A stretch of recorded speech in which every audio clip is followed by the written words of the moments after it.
é o objetivo específico aí da missão. Que objetivo é esse? Restaurar o homem caído. Quando nasceu da salvação?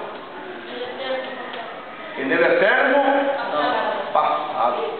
Onde nasceu da salvação? No coração de Deus.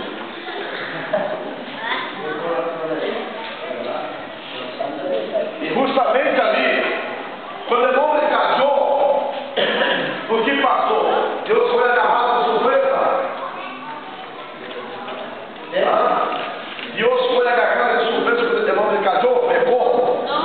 Deus quedou surpreendido. Não passou. Ele já sabia. Já sabia. Já terminou a salvação o quê?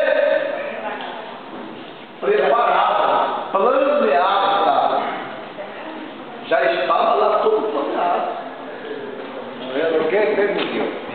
Permitiu